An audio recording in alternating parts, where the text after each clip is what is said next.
Todo padre conoce la sensación de impotencia de ver a su hijo sufrir mientras las facturas se acumulan en la mesa de la cocina. Miguel Álvarez estaba viviendo esa pesadilla. Su hija María no había caminado en 2 años y el banco estaba a 30 días de quitarles su casa. Justo cuando buscaba leña en el bosque, encontró algo que cambiaría todo. Escondida bajo musgo y enredaderas había una enorme estatua de piedra de Jesús, con los brazos extendidos. Los expertos en arte decían que valía 16 millones de dólares, pero Miguel aprendió que algunos descubrimientos tienen un precio que el dinero no puede medir. Cosas extrañas empezaron a suceder alrededor de la estatua. Su hija comenzó a caminar de nuevo. Los vecinos encontraron una paz que nunca habían conocido.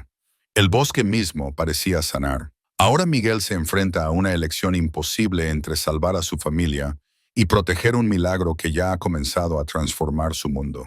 ¿Qué sucede cuando un padre desesperado descubre que los mayores tesoros no se pueden comprar ni vender? Antes de volver, dinos desde dónde nos sintonizas. Y si esta historia te conmueve, asegúrate de suscribirte, porque mañana tengo algo extra especial guardado para ti.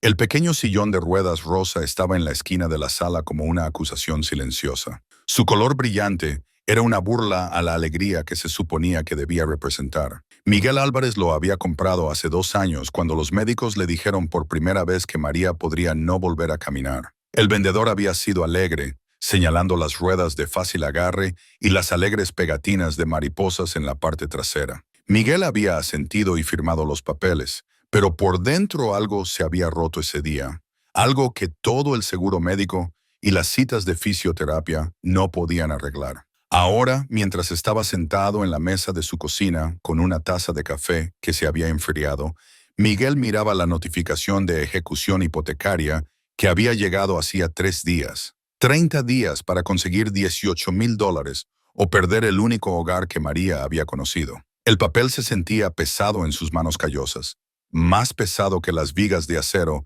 que levantaba en las obras de construcción, más pesado que el peso que había estado cargando. Desde que Carmen murió, Miguel tenía 42 años, aunque las líneas alrededor de sus ojos y las hebras plateadas en su cabello negro lo hacían parecer mayor. Sus manos contaban la historia de un hombre que había trabajado duro toda su vida. Nudillos con cicatrices de años de trabajo en la construcción, tierra permanente debajo de las uñas que ninguna cantidad de fregado podía quitar, y un anillo de bodas que aún usaba, aunque Carmen se había ido hace 3 años. Le había prometido en su lecho de muerte que cuidaría de María, que a su pequeña no le faltaría nada. Estaba fallando en esa promesa y el pensamiento lo corroía como ácido.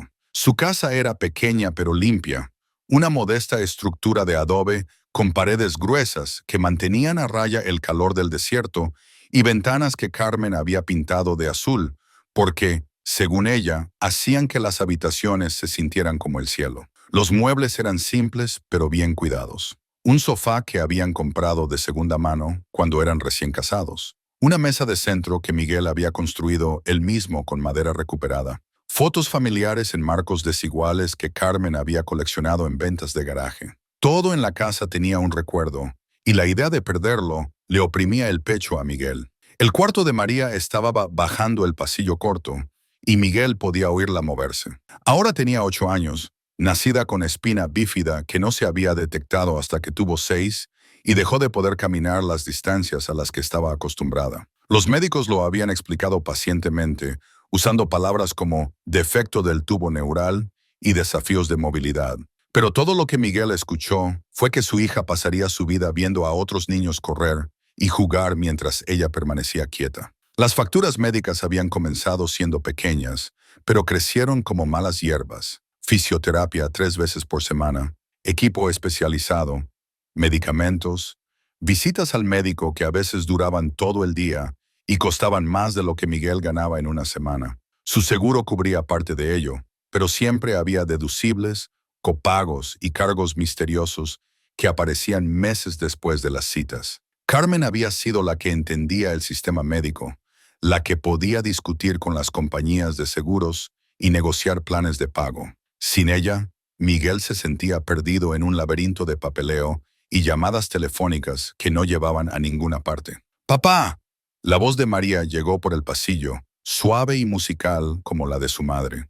Estoy aquí, Mica, respondió Miguel, doblando la notificación de ejecución hipotecaria y deslizándola bajo una pila de otras facturas. Caminó a su habitación y la encontró sentada en la cama, con el cabello oscuro revuelto por el sueño, los ojos marrones brillantes y alerta. ¿Hiciste el desayuno? Todavía no, pequeña. ¿Qué te gustaría?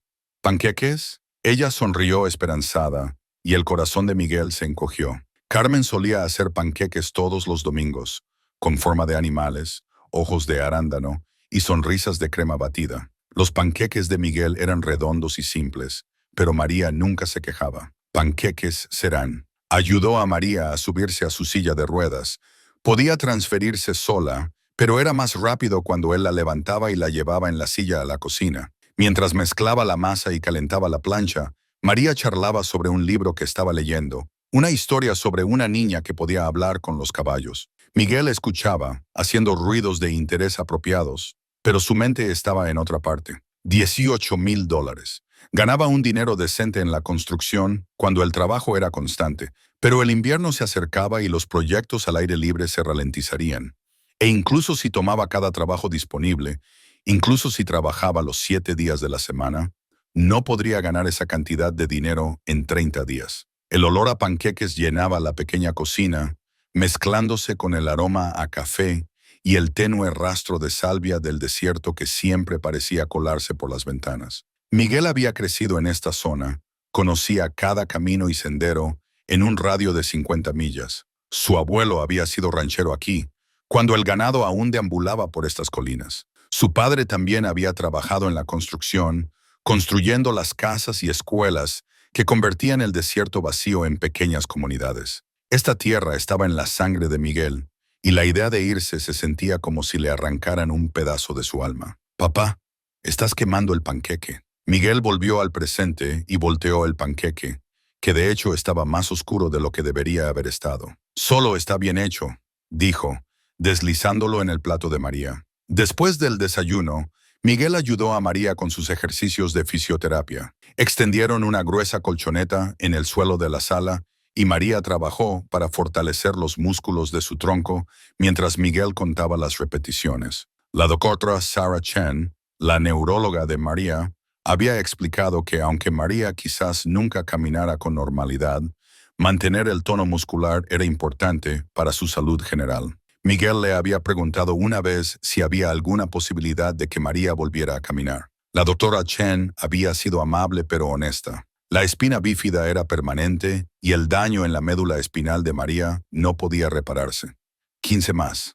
Mica, lo estás haciendo genial. María hizo una mueca pero continuó sus levantamientos de pierna. Nunca se quejaba durante la terapia.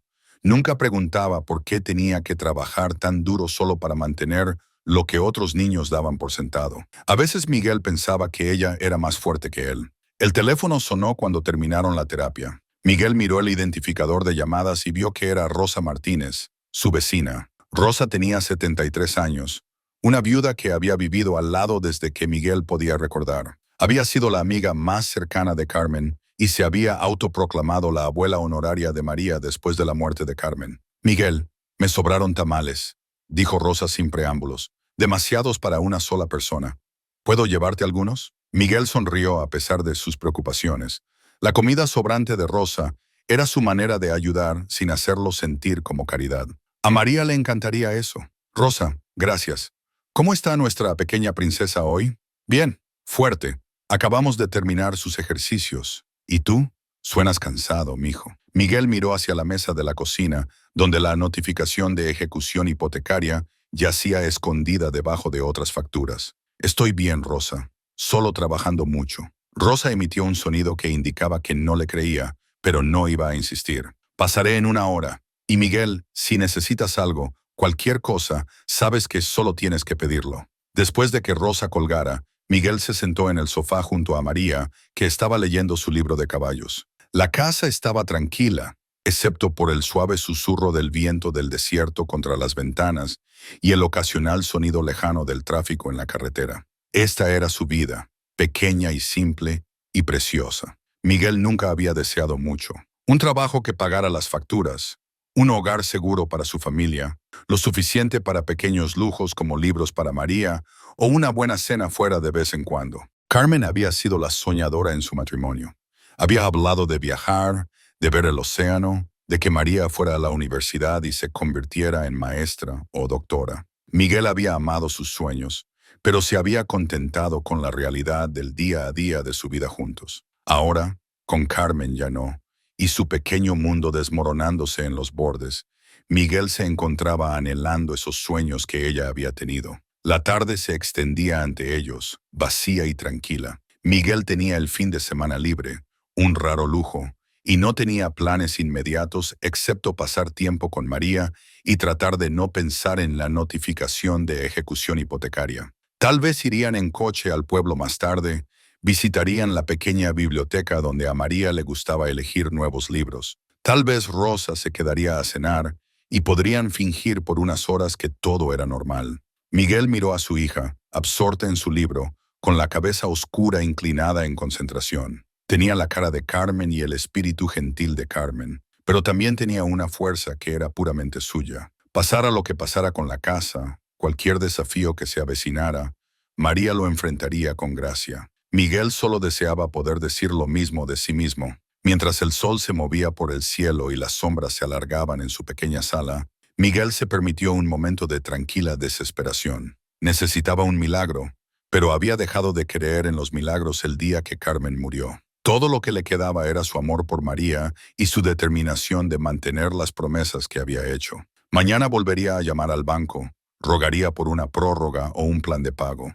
Buscaría trabajo adicional, vendería lo que pudiera prescindir, lucharía por esta casa y por esta vida con todo lo que tenía. Pero esta noche simplemente se sentaría con su hija, la vería leer sobre caballos mágicos y fingiría que el amor era suficiente para resolver todos sus problemas. El aire de la mañana llevaba la promesa del invierno cuando Miguel salió el lunes, su aliento visible en pequeñas nubes que se disipaban rápidamente en el aire seco del desierto. Había llamado al trabajo para decir que estaba enfermo por primera vez en 2 años porque no podía enfrentar otro día fingiendo que todo era normal mientras la notificación de ejecución hipotecaria ardía como una marca en su mente. En cambio, pasaría el día en el bosque recogiendo leña. El invierno en Nuevo México podía ser duro y necesitarían cada cordón que pudiera cortar y partir. Miguel cargó su camioneta con una motosierra, un mazo de partir y una lona de lona. El viaje a su área de corte habitual tomaba 20 minutos por caminos de tierras serpenteantes que se abrían paso a través de la Artemisa y los enebros. Esta tierra había estado en su familia por generaciones, no poseída, pero amada y conocida y comprendida. Su abuelo le había enseñado qué árboles cortar y cuáles dejar, cómo leer las necesidades del bosque y tomar solo lo que no se extrañaría. Pero cuando Miguel llegó a su lugar familiar, encontró que otros leñadores habían estado allí recientemente. La mejor madera muerta había sido tomada, y la madera restante era demasiado verde o demasiado podrida para quemar bien. Se paró entre el aserrín esparcido y las huellas de neumáticos, sintiendo una sensación familiar de estar un paso atrás, un día demasiado tarde. En lugar de regresar a casa con las manos vacías, Miguel decidió explorar una sección del bosque que nunca antes había cortado. Siguió un viejo sendero de venados que se adentraba más en las colinas, buscando las señales reveladoras de un buen corte. Árboles muertos en pie con duramen sólido, troncos caídos que aún no habían comenzado a pudrirse. El sendero serpenteaba a través de un paisaje de roca roja y pino del desierto, subiendo constantemente hasta que Miguel se encontró en un país que no reconocía. El cielo, que había estado despejado cuando comenzó a mostrar signos de cambio. Las nubes se acumularon con una velocidad sorprendente y el viento se levantó, llevando el olor metálico de la lluvia que se acercaba. Miguel sabía que era mejor no ignorar los signos del clima en el alto desierto. Las inundaciones repentinas podían convertir los arroyos secos en torrentes embravecidos en minutos, y los rayos eran comunes durante las tormentas repentinas. Estaba a punto de regresar cuando el sendero del venado se ramificó. A la izquierda, continuaba cuesta arriba hacia lo que parecía una cresta. A la derecha bajaba a un pequeño valle espeso con árboles. Miguel dudó, mirando su reloj. Había estado caminando por más de 1 hora, y debería regresar. Pero el valle parecía prometedor para la leña, y no podía regresar a María con las manos vacías otra vez. El camino hacia el valle era más empinado de lo que parecía, y Miguel tuvo que agarrarse a las ramas para no resbalar en la pizarra suelta. Los árboles se hicieron más gruesos a medida que descendía, pino ponderosa y roble que sugerían agua en algún lugar cercano. El aire se sentía diferente aquí, más fresco y más húmedo, como si este pequeño valle creara su propio microclima. Las primeras gotas de lluvia gordas comenzaron a caer justo cuando Miguel divisó el claro. Aceleró el paso esperando encontrar refugio bajo los árboles más grandes, pero se detuvo en seco cuando vio lo que esperaba en el centro del claro. Una enorme estatua de piedra se levantaba del suelo del bosque, de fácil 12 pies de altura y cubierta con décadas de musgo y enredaderas trepadoras. Incluso a través del sudario verde, Miguel pudo distinguir la figura de un hombre con los brazos extendidos, la cara vuelta hacia el cielo. La base de la estatua estaba parcialmente enterrada en tierra acumulada y hojas caídas, pero su presencia dominaba el pequeño claro como un antiguo guardián. Miguel se acercó lentamente, la lluvia comenzando a caer más constantemente. De cerca, pudo ver que la estatua estaba tallada en piedra caliza, desgastada pero sólida. La cara era serena, con ojos que parecían mirar más allá de lo físico, dirigidos hacia algo infinito. Esto estaba claramente destinado a ser Cristo, los brazos extendidos, la expresión de sufrimiento, paciente y amor, la forma en que estaba posicionado para contemplar el valle de abajo. Pero, ¿quién lo había tallado? ¿Y cómo había llegado a estar aquí en este claro olvidado?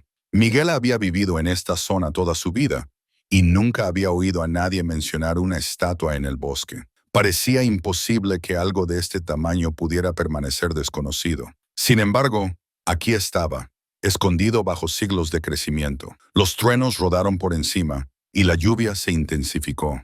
Miguel necesitaba refugio, y la ancha base de la estatua podría proporcionar algo de protección. Mientras rodeaba el monumento, buscando el mejor lugar para esperar a que pasara la tormenta, notó algo que brillaba en las manos de la estatua. Con cuidado, apartó el musgo y las enredaderas que cubrían las palmas unidas de la figura. Anidado en los dedos de piedra, había un conjunto de cuentas de rosario, a diferencia de cualquier otro que Miguel hubiera visto.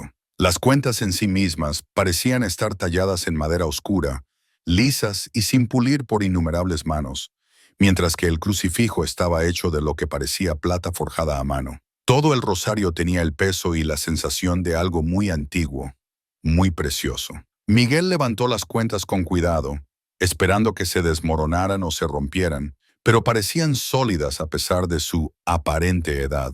Cada cuenta era perfectamente redonda y lisa, tallada con pequeños símbolos que podrían haber sido letras o marcas religiosas. El crucifijo llevaba la figura de Cristo con un detalle exquisito, cada línea de sufrimiento y compasión capturada en los metales. Miguel sostuvo el rosario. Algo inesperado sucedió. La constante ansiedad que había sido su compañera durante meses, la sensación de opresión en el pecho, los pensamientos acelerados sobre las facturas, la ejecución hipotecaria y el futuro de María comenzaron a aliviarse. No a desaparecer por completo, sino a suavizarse como un puño cerrado que se abre lentamente. No había sentido este tipo de paz desde antes de que Carmen muriera. La lluvia continuó cayendo, pero Miguel apenas se dio cuenta. Se encontró sentado en un tronco caído cerca de la base de la estatua, girando las cuentas del rosario entre sus dedos. Cada cuenta parecía llevar su propio peso de oración y devoción,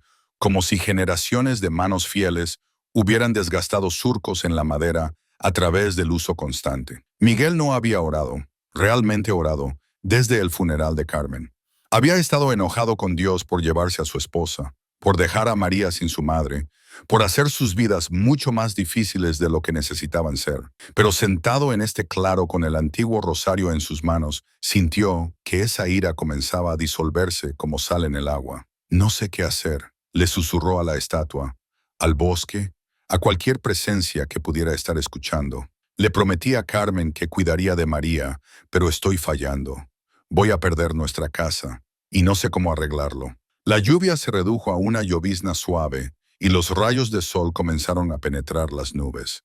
Miguel miró la cara de la estatua y por un momento, solo por un momento, pudo haber jurado que vio los ojos de piedra enfocarse en él con infinita compasión. Cuando Miguel finalmente se levantó para irse, se enfrentó a un dilema. El rosario claramente pertenecía a la estatua. Probablemente había estado allí durante décadas o más, pero algo en él lo llamaba, le sugería que estaba destinado a ir a casa con él, al menos por ahora. Se comprometió prometiéndole a la estatua, sintiéndose solo un poco tonto, que pronto devolvería el rosario. El camino de regreso a su camioneta pareció más corto, aunque Miguel tomó varios giros equivocados en su distracción. Su mente seguía volviendo a la estatua. ¿Quién la había tallado? ¿Cuánto tiempo había estado allí? ¿Por qué se sentía tan familiar a pesar de serle completamente desconocida? Para cuando llegó a su camioneta, el cielo se había despejado por completo, y el sol de la tarde proyectaba largas sombras por el desierto.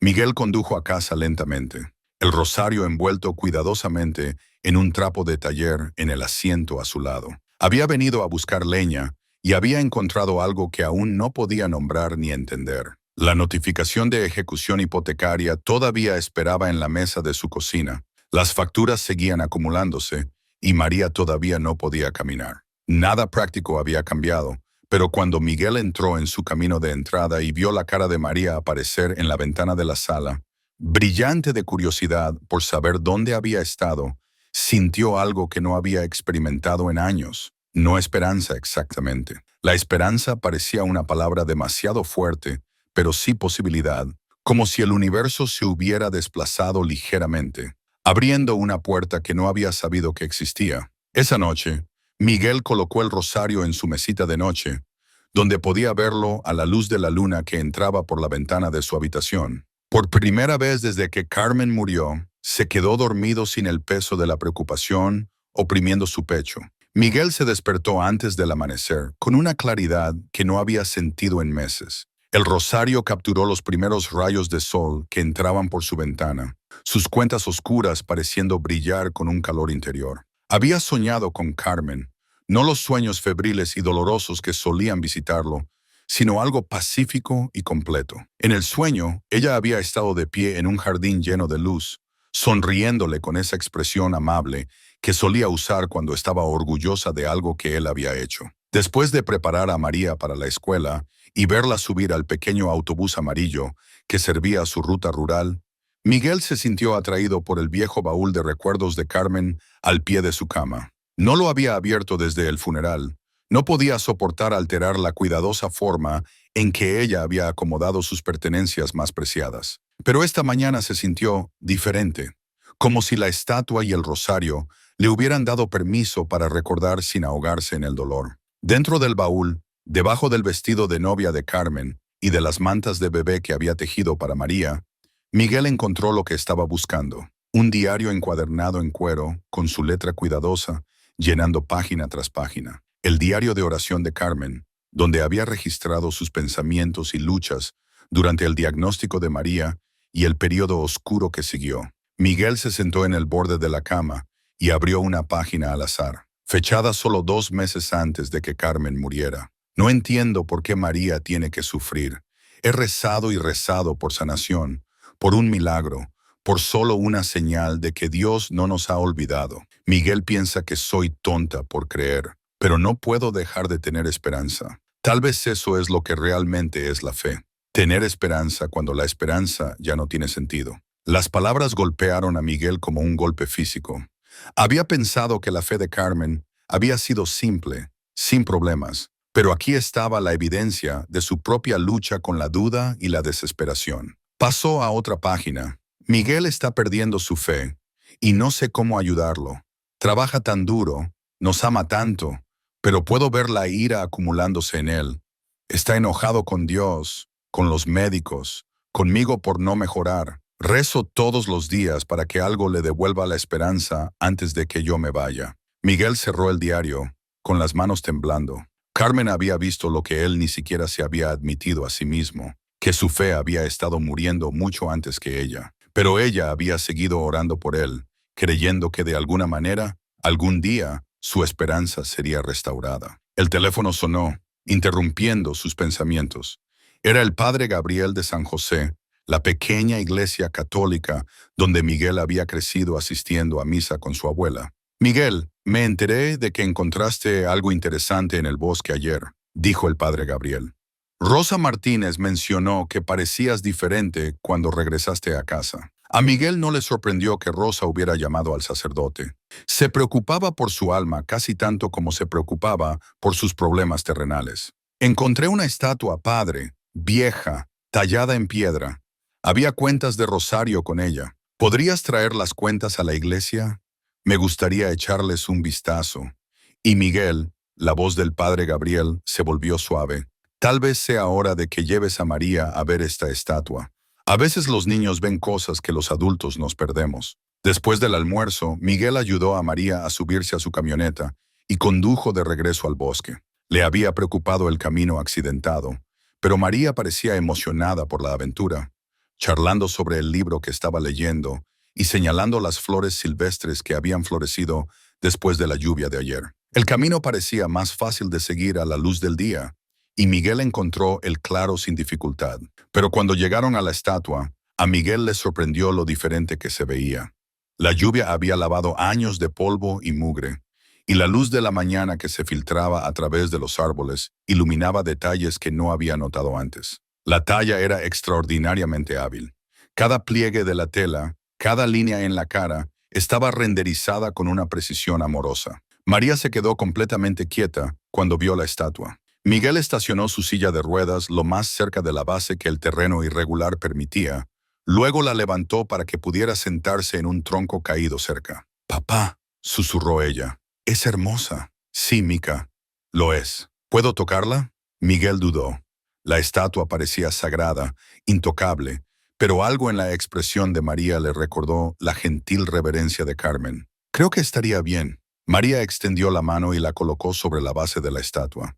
En el momento en que su piel tocó la piedra, Miguel vio que su cara cambiaba. Su expresión se volvió pacífica, casi radiante, y cerró los ojos como si estuviera escuchando algo que solo ella podía oír. «¿Qué es, María?» «Puedo sentirla, papá. Mamá, está aquí». A Miguel se le cortó el aliento. «¿Qué quieres decir?» «Dice que ha estado esperando que encontremos este lugar. Dice que...» María abrió los ojos y miró a Miguel con una seriedad inusual. «Dice que necesitas recordar cómo tener esperanza». Antes de que Miguel pudiera responder, María hizo algo que le detuvo el corazón. Se levantó del tronco, poniendo peso sobre sus piernas por primera vez en 2 años. Dio un paso tembloroso hacia la estatua, luego otro. Miguel comenzó a correr hacia adelante para atraparla si se caía, pero María levantó una mano para detenerlo. «Estoy bien, papá. Mira». Dio 3 pasos más, llegando a la base de la estatua. Sus piernas temblaron con el esfuerzo, pero se mantuvieron. Colocó ambas manos sobre la piedra caliza y miró la cara tallada con una expresión de pura confianza. «Gracias», le susurró a la estatua, y Miguel no estaba seguro de si le estaba hablando a la figura de piedra, a Carmen o a Dios mismo. El camino de regreso a la camioneta fue lento, con Miguel sosteniendo a María cuando sus piernas se cansaron demasiado, pero ella insistió en caminar parte del camino sola. De vuelta en casa, el servicio de respuesta de la doctora Chen dijo que devolvería la llamada tan pronto como fuera posible. El mensaje de Miguel sobre María caminando había sido marcado como urgente. Esa noche, mientras María dormía la siesta en el sofá, agotada pero feliz, Miguel llamó al padre Gabriel. Caminó. «Padre». María caminó hasta la estatua y de regreso. Hubo un largo silencio antes de que el padre Gabriel hablara. «Miguel, necesito decirte algo. He estado investigando artefactos religiosos del período colonial español. Basado en tu descripción, creo que sé lo que encontraste. Hay una profesora en la universidad, la doctora Elena Vázquez, que se especializa en arte misional. ¿Estarías dispuesto a reunirte con ella? ¿Qué crees que es la estatua? Creo que podría ser algo que se perdió hace mucho tiempo, algo lo suficientemente importante como para que la gente lo haya estado buscando durante siglos». Después de que el padre Gabriel colgara, Miguel se sentó en su cocina, escuchando la respiración pacífica de María y los sonidos tranquilos de la tarde del desierto.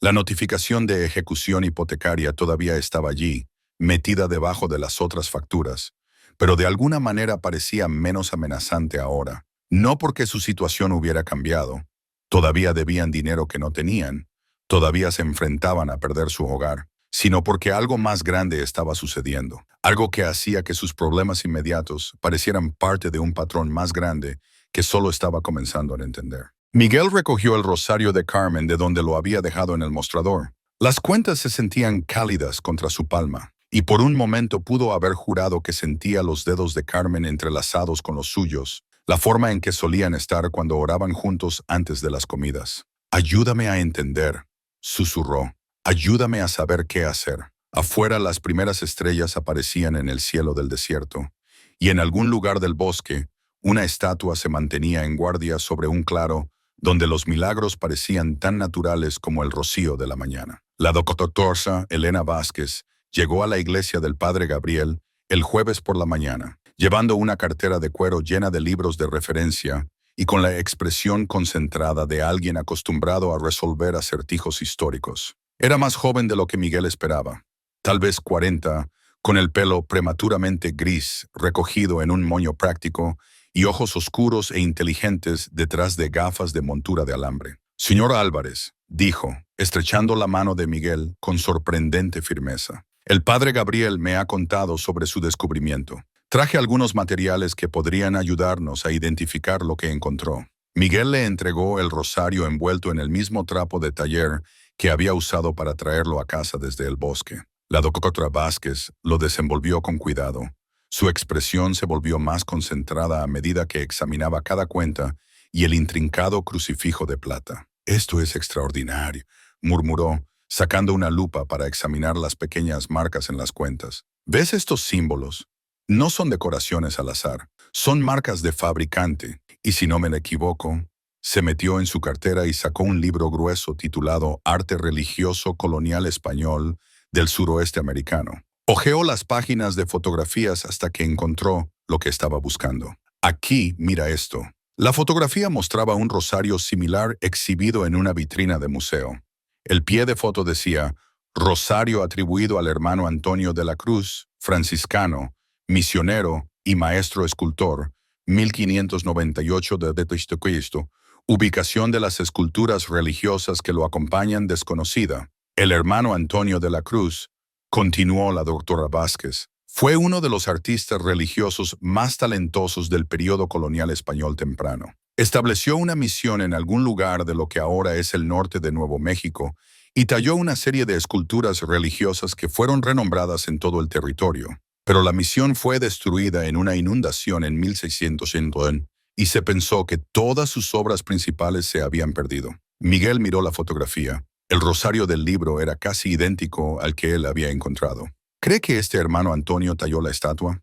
«Creo que es muy posible. El nivel de artesanía sería consistente con su trabajo, y el hecho de que este rosario estuviera con ella sugiere una conexión». Pasó a otra página que mostraba un fragmento de piedra caliza tallada. «Esta es la única pieza del trabajo del hermano Antonio que sobrevivió a la inundación. Fíjate en la técnica, la forma en que la tela se pliega, la expresión de la cara. ¿Tu estatua tiene características similares?» Miguel asintió lentamente. El estilo era inconfundible ahora que ella lo había señalado. «¿Cuánto valdría algo así?» La doctora Vázquez dejó la lupa y miró a Miguel. «Hablando en serio, señor Álvarez, si esta estatua es auténtica, y no lo sabré con certeza hasta que la examine personalmente, estamos hablando de un descubrimiento de una importancia extraordinaria». Las obras del hermano Antonio eran legendarias en su tiempo. Los coleccionistas de arte y los museos pagarían casi cualquier cosa por un ejemplo intacto. ¿Cuánto es casi cualquier cosa? Basado en los precios de subasta recientes para arte religioso colonial similar, al menos $16 millones, posiblemente más. El número golpeó a Miguel como un golpe físico. $16 millones resolverían todos los problemas que tenía. La atención médica de María, la casa, la universidad, un futuro libre de preocupaciones financieras. Podría comprar la mejor atención médica disponible, llevar a María a especialistas de todo el mundo, darle oportunidades con las que nunca había soñado. Pero la doctora Vázquez todavía estaba hablando. Sin embargo, hay complicaciones. Si esto es de hecho una pieza del trabajo del hermano Antonio, no es solo valiosa, es histórica y espiritualmente significativa. La Iglesia Católica tendría un interés legítimo en ella. Las tribus de nativos americanos en el área podrían tener reclamaciones. El Estado de Nuevo México podría argumentar que pertenece a un museo para beneficio público. ¿Qué está diciendo? Estoy diciendo que la propiedad de algo así rara vez es simple. Pero primero, necesito ver la estatua en sí. ¿Sería posible organizar una visita al sitio? Esa tarde, Miguel, la doctora Vázquez y el padre Gabriel se aventuraron en el bosque. La doctora Vázquez había tomado prestado un vehículo de la universidad con tracción a las 4 ruedas, pero aún así, la última parte del viaje tuvo que hacerse a pie. Miguel estaba agradecido de que María estuviera en la escuela. El camino habría sido imposible para su silla de ruedas. Cuando llegaron al claro, la doctora Vázquez se detuvo en seco y dejó escapar una suave exclamación. «Dios mío, es magnífica». Se acercó a la estatua como un peregrino se acerca a un santuario, su compostura académica dando paso a algo parecido al asombro. Comenzó a tomar fotografías desde todos los ángulos, ocasionalmente haciendo notas en una pequeña libreta. La técnica de talla es definitivamente consistente con el trabajo conocido del hermano Antonio, dijo, pasando sus dedos ligeramente sobre la superficie de la piedra. Pero la preservación es extraordinaria. La mayoría de las esculturas al aire libre de este período muestran mucho más desgaste. El padre Gabriel caminó lentamente alrededor de la base de la estatua. Está posicionada para contemplar el valle, observó, como si estuviera vigilando algo. Los misioneros españoles a menudo colocaban esculturas religiosas en sitios que consideraban espiritualmente significativos, explicó la doctora Vázquez. A veces construían en lugares que los pueblos indígenas ya habían marcado como sagrados. Mientras trabajaba, la doctora Vázquez compartió lo que sabía sobre el hermano Antonio. Había sido un monje franciscano que llegó a Nuevo México en 1595 como parte del esfuerzo misional para convertir a las poblaciones nativas. A diferencia de muchos de sus contemporáneos, el hermano Antonio había sido conocido por su respeto a las tradiciones espirituales indígenas, a menudo incorporando símbolos y creencias nativos en su arte cristiano. Se le consideraba una especie de místico, dijo la doctora Vázquez, fotografiando las manos de la estatua. Los registros de la iglesia lo describen como un hombre que afirmaba recibir visiones que guiaban su trabajo. Algunos de sus superiores pensaban que estaba demasiado dispuesto a mezclar prácticas espirituales cristianas y nativas. Miguel se sintió atraído por la cara de la estatua. A la luz de la tarde, la expresión parecía aún más real, los ojos pareciendo mirar directamente a quien estuviera frente a ellos. ¿Qué le pasó a él? ¿Al hermano Antonio? Murió en la inundación que destruyó su misión en 1680. Los registros de la iglesia dicen que se negó a irse, insistiendo en que tenía que proteger sus esculturas. Su cuerpo nunca fue encontrado, y tampoco la mayoría de sus obras principales hasta ahora. La doctora Vázquez pasó casi 2 horas documentando la estatua, tomando medidas y fotografías detalladas. A medida que el sol comenzaba a hundirse hacia el horizonte, empacó su equipo con obvia renuencia. «Esto es definitivamente el trabajo del hermano Antonio», dijo finalmente. «El estilo, la técnica, la presencia espiritual, todo coincide con las descripciones de los relatos contemporáneos. Señor Álvarez, ha hecho uno de los descubrimientos arqueológicos más significativos en la historia de Nuevo México». En el camino a casa, la doctora Vázquez describió los siguientes pasos. Necesitaría contactar a sus colegas en la universidad, organizar una documentación más detallada y comenzar el complejo proceso de establecer la procedencia. Habría preguntas legales que resolver, cuestiones de propiedad que resolver y decisiones que tomar sobre el futuro de la estatua. ¿Cuánto tiempo tomará todo esto?, preguntó Miguel. Meses, posiblemente más. Estas cosas nunca son simples cuando los riesgos son tan altos. Esa noche, después de que la doctora Vázquez regresara a la universidad y el padre Gabriel se hubiera ido a la iglesia, Miguel se sentó en la mesa de su cocina con la notificación de ejecución hipotecaria frente a él. $16 millones. El número parecía imposible, como algo de un sueño. Pero la estatua era real, el rosario era real, y María había caminado por primera vez en 2 años. Miguel tomó el teléfono para llamar al banco, luego lo dejó de nuevo. ¿Qué les diría? Que había encontrado una estatua invaluable en el bosque, que un milagro podría estar en camino. Sonaba ridículo incluso para él. En cambio, caminó a la habitación de María y la vio dormir, su cara pacífica a la luz de la luna que entraba por su ventana. Mañana era viernes, y tendría que decidir si llevarla a la estatua de nuevo. Había estado caminando mejor cada día desde su primera visita, dando unos pocos pasos más alrededor de la casa, manteniéndose de pie por más tiempo sin apoyo.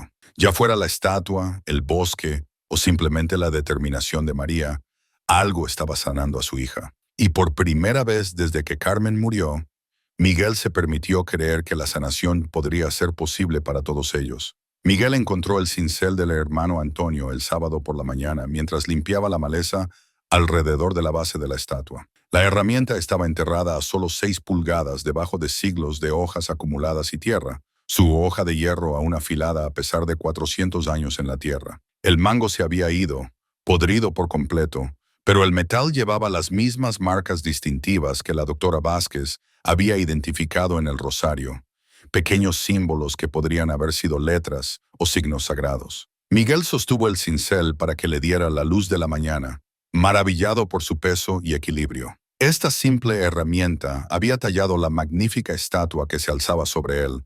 Había dado forma a la piedra para que fuera una expresión de amor divino que aún conmovía a la gente hasta las lágrimas siglos después. Casi podía sentir el eco de las manos del hermano Antonio en el metal desgastado, la devoción y la habilidad que habían guiado cada golpe. «Papá, ¿qué encontraste?»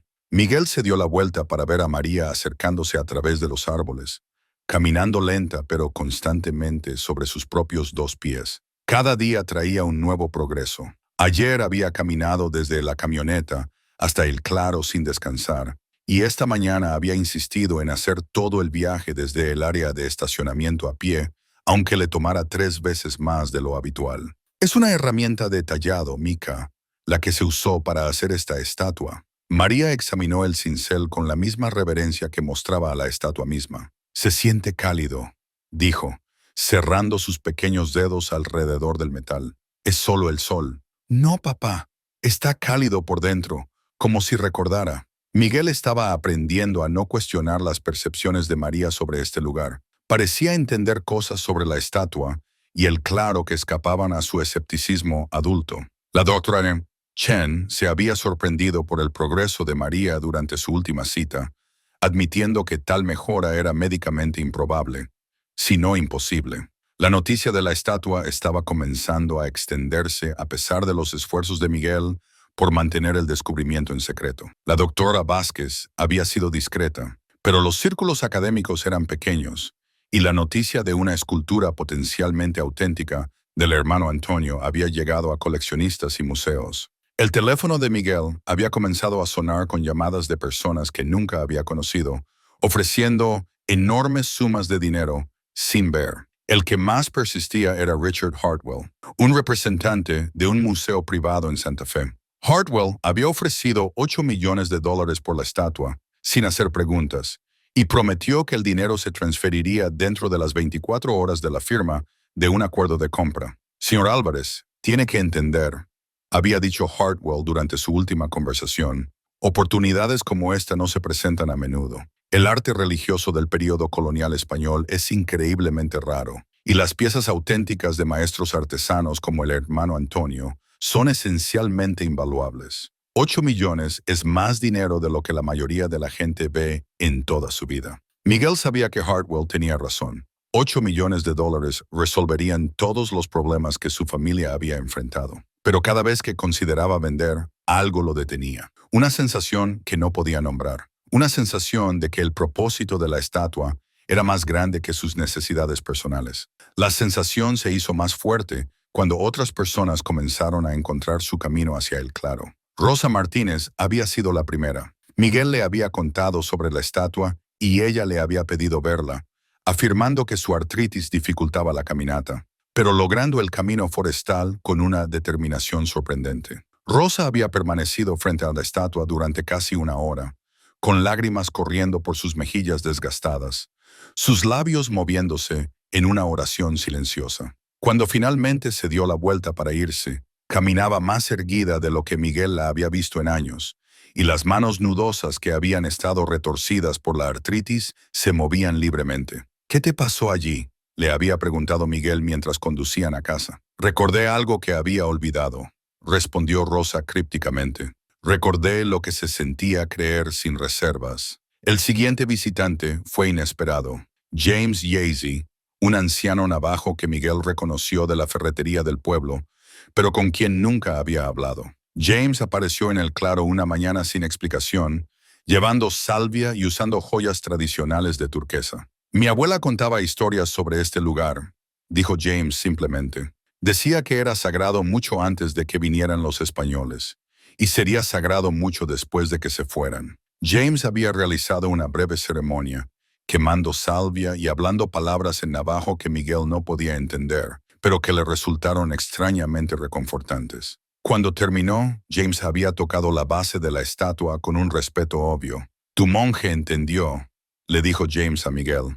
No vino a reemplazar lo que había aquí, vino a agregarlo. Después de que James se fue, Miguel se encontró mirando la estatua de manera diferente. En lugar de verla como un símbolo puramente cristiano, comenzó a notar la forma en que el hermano Antonio había incorporado elementos que hablaban de una tradición espiritual más amplia. La forma en que las túnicas de la figura parecían fluir como agua. Las sutiles tallas alrededor de la base que se parecían a los petroglifos tradicionales del suroeste. Más gente vino a medida que la semana progresaba. La maestra de María, la señora Foster, llegó el miércoles, afirmando que había oído hablar de una hermosa estatua en el bosque y quería verla por sí misma. Se fue 2 horas después, con una mirada aturdida y pacífica, y se ausentó por enfermedad el resto de la semana. El jueves llegó una pareja mayor de Albuquerque, que había conducido 3 horas después de escuchar rumores de milagros de sanación. La mujer, Janet, había estado lidiando con una depresión crónica después de la jubilación de su esposo, y su esposo Carl estaba luchando contra el Alzheimer en etapa temprana. Se sentaron juntos en el tronco caído donde a María le gustaba descansar, tomados de la mano y mirando la estatua en un silencio cómodo. No me había sentido tan lúcido en meses, dijo Carl mientras se preparaban para irse. Es como si alguien hubiera encendido una luz en una habitación que ha estado a oscuras durante años. El viernes por la tarde trajo un visitante inesperado, el hermano de Miguel, Carlos, a quien no había visto en más de un año. Carlos era 3 años mayor, un exitoso empresario que era dueño de una cadena de tiendas de autopartes en todo Nuevo México. Siempre había sido práctico, centrado en las ganancias y la eficiencia, y tenía poca paciencia para lo que él llamaba las nociones románticas de Miguel sobre la familia y la tradición. Escuché que encontraste algo valioso aquí, dijo Carlos sin preámbulos. La gente está hablando, Miguel. ¿Tienes idea de en qué estás sentado? Miguel llevó a Carlos al claro, viendo la expresión de su hermano cambiar de escepticismo a asombro a medida que se acercaban a la estatua. Santa María, Madre de Dios, susurró Carlos. Es increíble. Esto realmente vale millones. La doctora Vázquez cree que sí, tal vez más. Carlos caminó alrededor de la estatua, sus ojos de empresario calculando el valor y el potencial. Tienes que vender esto, Miguel, de inmediato, antes de que el gobierno se involucre y lo retenga en procedimientos legales durante años. Toma cualquier oferta que puedas conseguir y sal de aquí. No estoy seguro de querer venderlo, Carlos. Carlos miró a su hermano como si hubiera perdido la cabeza. Miguel, estás a punto de perder tu casa. María necesita atención médica que cuesta más de lo que ganas en un año. Esta estatua podría resolver todos los problemas que tienes. ¿Y no estás seguro de querer venderla? Es complicado. No, no lo es. Es piedra, Miguel. Piedra hermosa, piedra valiosa, pero sigue siendo solo piedra. Tu hija es de carne y hueso. La seguridad de tu familia es real. Esto, Carlos hizo un gesto hacia la estatua. Esto es solo un objeto. Pero incluso mientras Carlos hablaba, Miguel podía ver que su hermano estaba afectado por la presencia de la estatua. La voz de Carlos se volvió más suave. Su postura agresiva se relajó y se encontró inconscientemente quitándose sus costosas gafas de sol como si mostrara respeto. Miguel entendió la lógica de su hermano.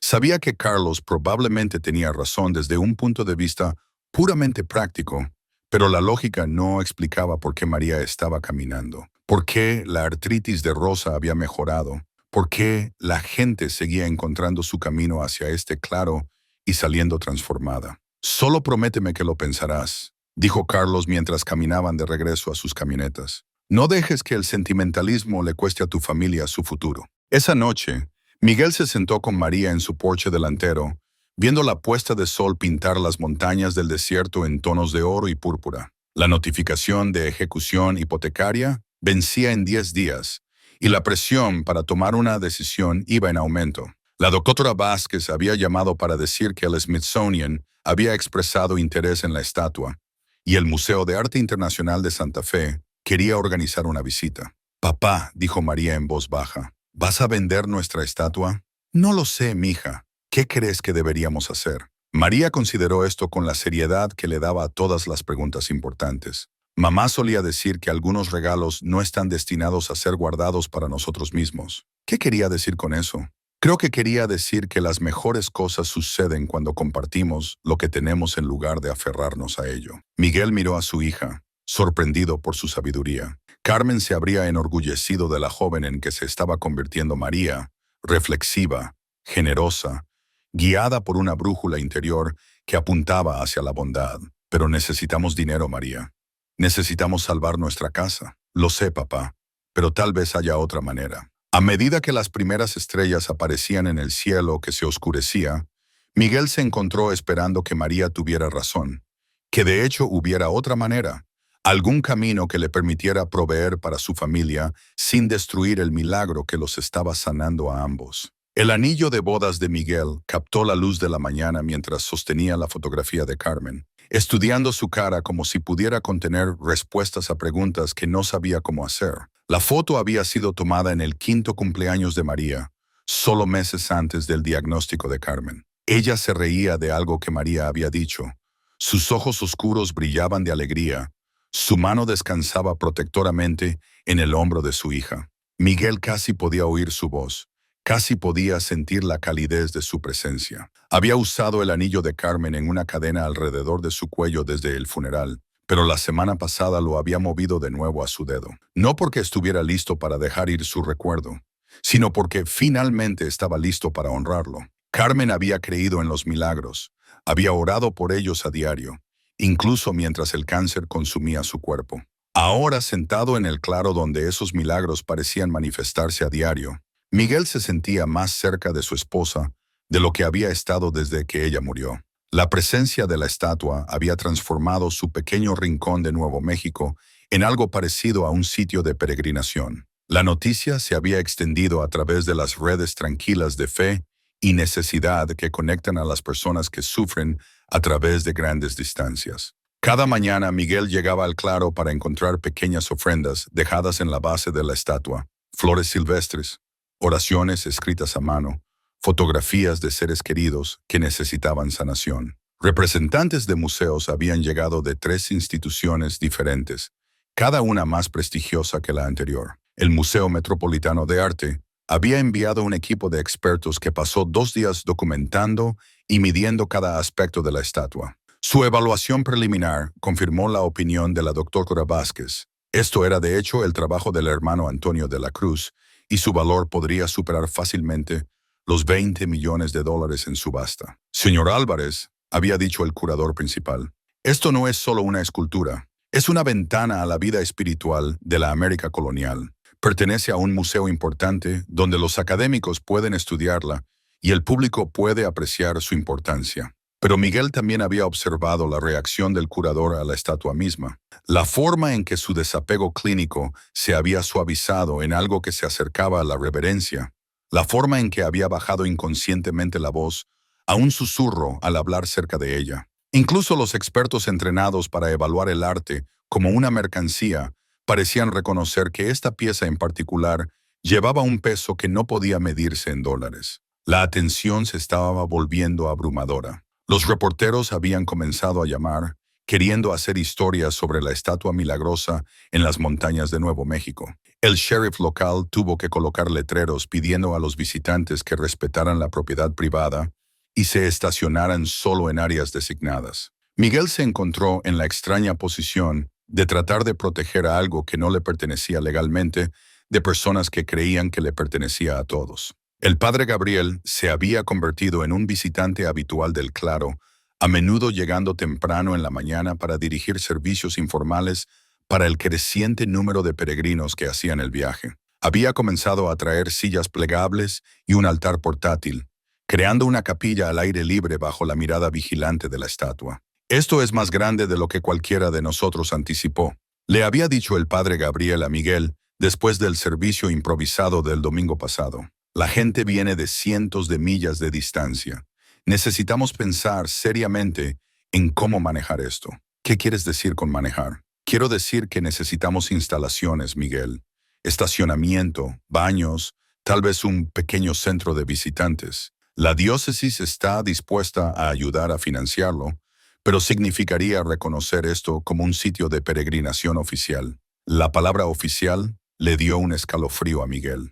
Una vez que las instituciones se involucraran, una vez que se presentara el papeleo y se formaran comités, el tranquilo milagro de este lugar se perdería. La estatua se convertiría en otro destino turístico, otro artículo en itinerarios de viajes espirituales. El teléfono de Miguel sonaba constantemente ahora. Los marchantes de arte ofrecían sumas cada vez más grandes, 25 millones, 30 millones, con un coleccionista excéntrico en California, insinuando una oferta cercana a los 50 millones de dólares. La presión era enorme y se agravaba por el conocimiento de que su ventana para vender se estaba cerrando. Una vez que el gobierno se involucrara, una vez que las sociedades de preservación histórica y los grupos de derechos indígenas presentaran sus reclamaciones, las opciones de Miguel desaparecerían.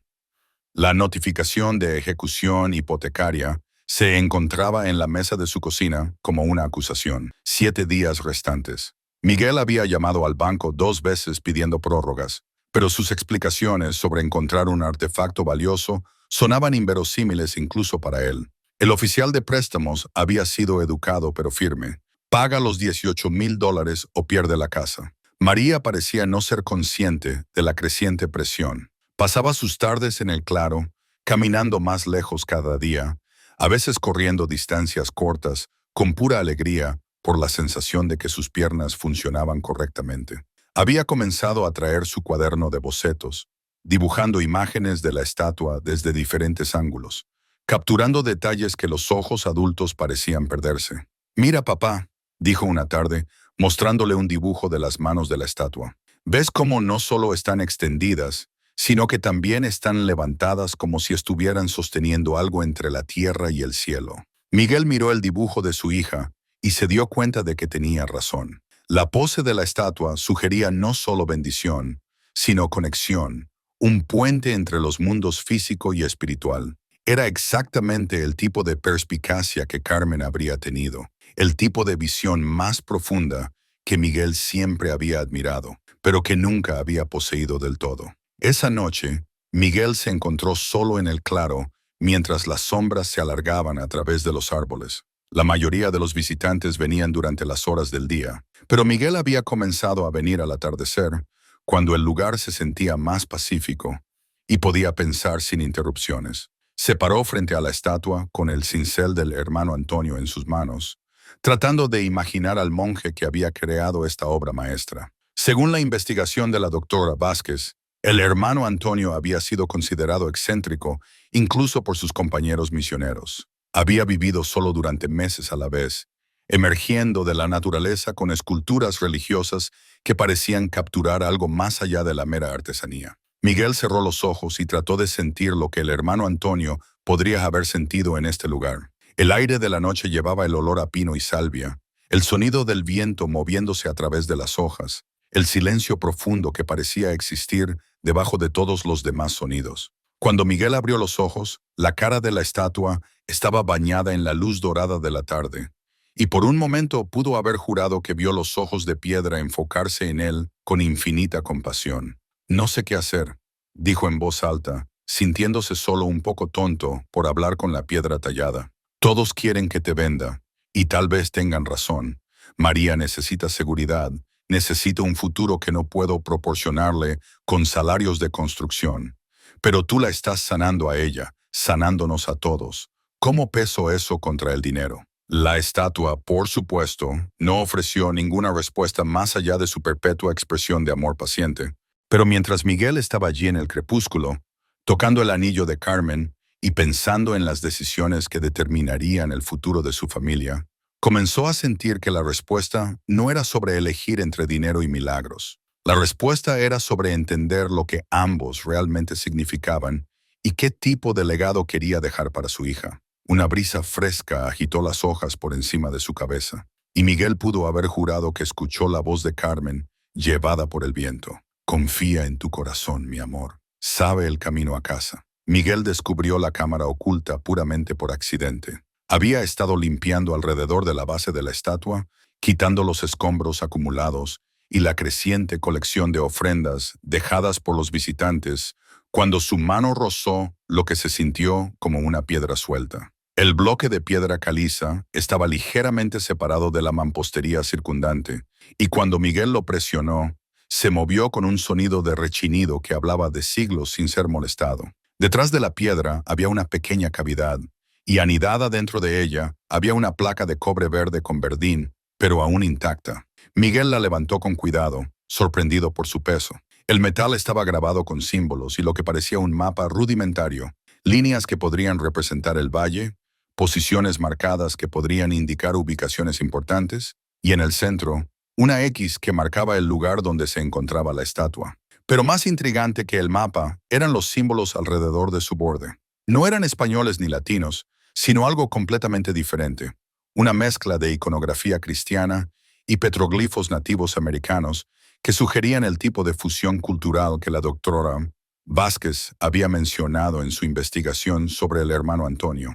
Miguel volteó la placa de cobre y encontró palabras grabadas en español, las letras aún claras a pesar de su edad. Su español era funcional en lugar de fluido, pero pudo distinguir lo suficiente para entender que esto era una especie de llave o guía, un mensaje dejado por el mismo hermano Antonio. Esa noche, Miguel llevó la placa de cobre al padre Gabriel, que había estudiado latín y podía ayudar con el dialecto español más antiguo. Extendieron la placa en el escritorio del sacerdote bajo una lámpara fuerte, y el padre Gabriel comenzó a traducir lentamente, consultando libros de referencia para términos desconocidos. «Es un mapa», dijo el padre Gabriel, «pero no solo del bosque. Mira aquí. Estos símbolos representan puntos de referencia espirituales. El hermano Antonio los llamó lugares delgados, donde el cielo y la tierra se tocan más de cerca. El mapa mostraba 7 ubicaciones en el valle conectadas por lo que el hermano Antonio había llamado caminos de oración. La estatua estaba en el centro, pero había otros lugares marcados. Un manantial natural, una cueva, un bosquecillo de árboles particularmente viejos y lo que parecía ser una cámara oculta debajo de la estatua misma. «Hay más texto en los bordes», continuó el padre Gabriel. «Es como un testamento, el mensaje final del hermano Antonio. Dice que la estatua nunca fue pensada para ser propiedad de una sola persona o institución. Fue pensada para ser un regalo para todos los que sufren, todos los que buscan sanación, todos los que necesitan recordar que no están solos en sus luchas». Miguel sintió que su corazón se aceleraba. «¿Qué más dice?» La voz del padre Gabriel se hizo más baja mientras leía. «Escribe sobre visiones, Miguel. El hermano Antonio afirmó que fue visitado por Cristo mismo, quien le dijo que creara 7 espacios sagrados en este valle. La estatua era solo el comienzo. Estaba construyendo algo más grande, un lugar donde todas las religiones pudieran unirse con un propósito común. Las implicaciones comenzaron a calar. Si el hermano Antonio había creado otras esculturas, otros espacios sagrados, su valor combinado sería incalculable. Pero, lo que era más importante, sugería que el poder de la estatua no era accidental o milagroso en el sentido sobrenatural. Fue intencional, diseñado por un hombre que entendía algo profundo sobre la necesidad espiritual humana. «Hay una instrucción aquí», continuó el padre Gabriel, señalando una sección cerca de la parte inferior de la placa. El hermano Antonio dejó instrucciones específicas para encontrar la cámara oculta debajo de la estatua. La llama el corazón del valle, el lugar donde guardó sus creaciones más preciadas. La mañana siguiente, Miguel regresó al claro con una pequeña pala y una linterna. Las instrucciones de la placa de cobre eran crípticas, pero específicas. 7 pasos desde la base de la estatua hacia el sol naciente. Luego 3 pasos hacia el manantial sagrado. Luego, cavar debajo de la piedra que llora por aquellos a los que no les quedan lágrimas por derramar. Miguel encontró la piedra que llora, una pieza de piedra caliza con canales naturales que recogían el rocío de la mañana y lo liberaban en gotas constantes, y comenzó a cavar con cuidado. 2 pies más abajo, su pala golpeó algo duro. Otra hora de excavación cuidadosa reveló una losa de piedra que cubría lo que parecía ser una cueva natural que había sido modificada y ampliada. La cámara de abajo era pequeña, quizás de 8 pies cuadrados, pero estaba llena de maravillas. El hermano Antonio había tallado nichos en la roca viva, y en cada nicho se encontraba una escultura más pequeña, santos y ángeles, figuras de Cristo y representaciones abstractas del amor divino. La mano de obra era exquisita. Cada pieza era una obra maestra que habría sido atesorada en cualquier catedral de Europa. Pero el mayor tesoro de la cámara no estaba tallado en piedra. A lo largo de una pared, el hermano Antonio había construido estantes para guardar sus escritos, cientos de páginas de texto en papel de corteza, preservadas por la temperatura constante de la cámara y las condiciones secas. Estos eran sus diarios espirituales, sus escritos teológicos, sus planes detallados para crear un valle sagrado donde personas de todas las religiones pudieran encontrar un terreno común. Y en cajas de madera que de alguna manera habían sobrevivido 4 siglos, el hermano Antonio había guardado ofrendas que habían sido dejadas en sus diversos sitios sagrados, monedas de oro, joyas de plata, gemas preciosas y artefactos que hablaban de la devoción de innumerables peregrinos que habían encontrado sanación en sus creaciones. El valor monetario era asombroso, pero Miguel entendió de inmediato que esto no era un tesoro en ningún sentido convencional. Esto era evidencia de la fe manifestada, de la esperanza transformada en forma tangible. Miguel pasó horas leyendo los escritos del hermano Antonio a la luz de la linterna. El monje había sido mucho más que un simple escultor misionero. Había sido un visionario que entendía que la verdadera sanación espiritual requería más que doctrina o ritual. Requería espacio sagrado, comunidad y el reconocimiento de que toda fe genuina, independientemente de su forma específica, brotaba de la misma fuente divina. He visto a Cristo, había escrito el hermano Antonio en un pasaje, y me dijo que su amor se extiende más allá de los límites que los hombres crean. Las cruces y las ruedas de la medicina, los rosarios y los bultos de oración, las catedrales y las montañas sagradas. Todos nuestros dedos apuntando hacia la misma luna. Mi trabajo en este valle es crear un lugar donde esa verdad pueda ser vivida, no solo creída. Las implicaciones eran abrumadoras.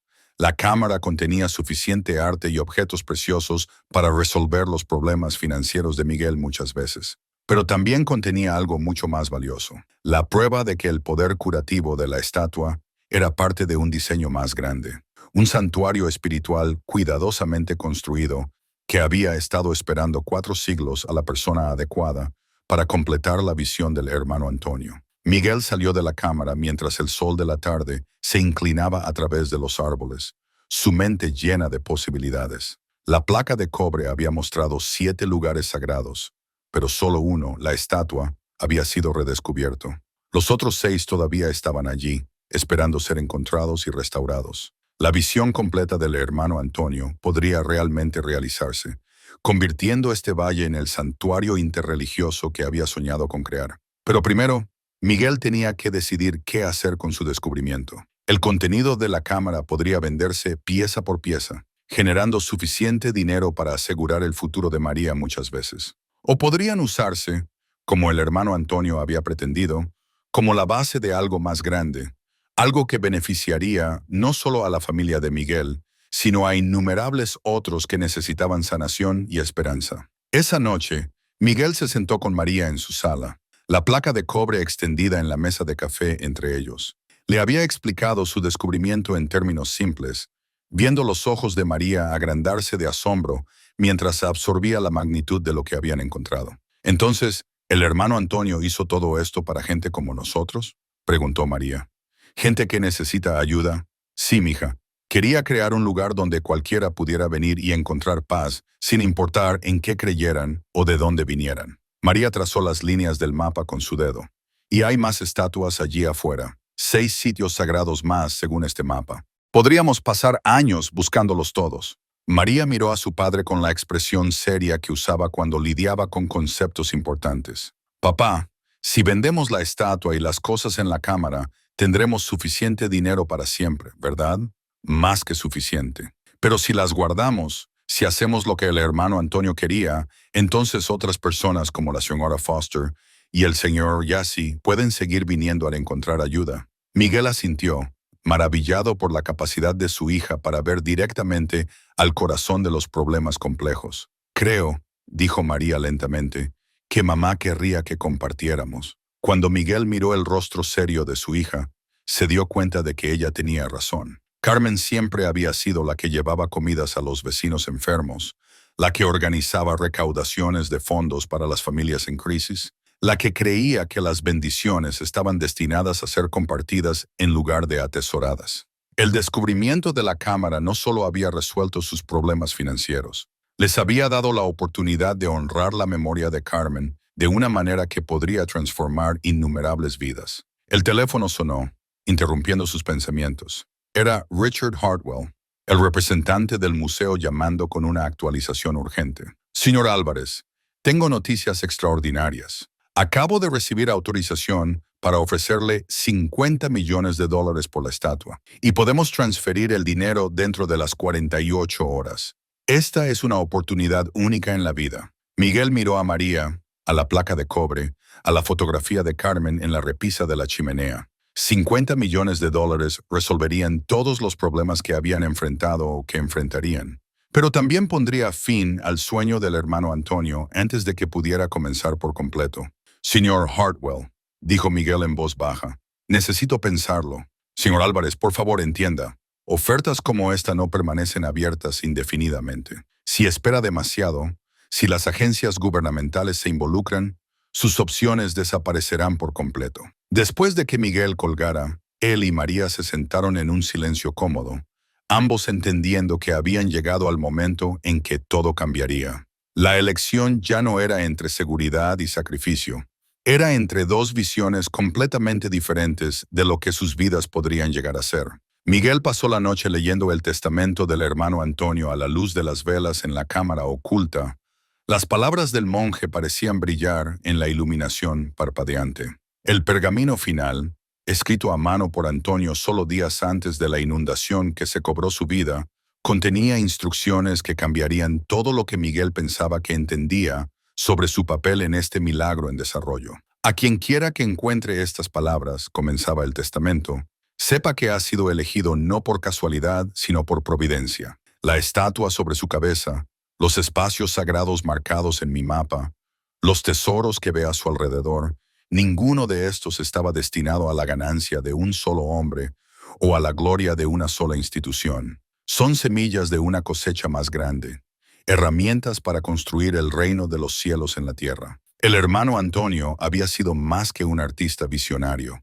Según sus escritos, había sido parte de una red secreta de misioneros y líderes espirituales indígenas que habían trabajado juntos para preservar el conocimiento sagrado durante los violentos primeros años de la colonización española. Los 7 sitios en el valle no eran solo logros artísticos, eran depósitos de sabiduría espiritual cristiana y nativa americana combinada, diseñados para sobrevivir a cualquier agitación política o religiosa que pudiera venir. He escondido tesoros en cada sitio sagrado, escribió Antonio. No oro ni plata, aunque hay algo de eso sino conocimiento, oraciones que sanan, ceremonias que traen paz, sabiduría que tiende puentes entre todos los pueblos que buscan lo divino. El guardián que venga después de mí debe decidir, ¿servirán estos dones las necesidades de una familia o servirán las necesidades de todas las familias que sufren? El peso de esa pregunta presionó a Miguel como una piedra. En 3 días, el banco ejecutaría la hipoteca de su casa. La oferta de $50 millones de Richard Hartwell tenía un plazo de 48 horas. El Smithsonian había llamado con su propia propuesta, un pago en efectivo más pequeño, pero una atención garantizada de la estatua a perpetuidad, además de una posición de consultoría para Miguel que le proporcionaría un ingreso estable de por vida. Miguel salió de la cámara mientras amanecía sobre el valle, con el pergamino del hermano Antonio en sus manos. El claro ya estaba ocupado por visitantes de la mañana temprano. Una pareja de ancianos de Texas cuya nieta estaba luchando contra la leucemia, una mujer de mediana edad cuyo esposo había sido desplegado en el extranjero, un joven padre cuya esposa había muerto en un accidente automovilístico, dejándolo solo con bebés gemelos. Se sentaron en silencio alrededor de la base de la estatua, algunos orando en voz alta, otros manteniendo el silencio profundo que parecía caracterizar este lugar. Miguel los observó y trató de imaginar este claro como un museo. Una exhibición acordonada y con clima controlado, visitada por turistas en lugar de peregrinos. La idea le oprimió el pecho. Su teléfono vibró con un mensaje de texto de Carlos. Gente del museo en la ciudad haciendo preguntas. La noticia se está extendiendo rápido. Toma una decisión hoy o pierde todo el control. Miguel condujo a casa para encontrar a María ya despierta, sentada en la mesa de la cocina con su cuaderno de bocetos y lápices de colores.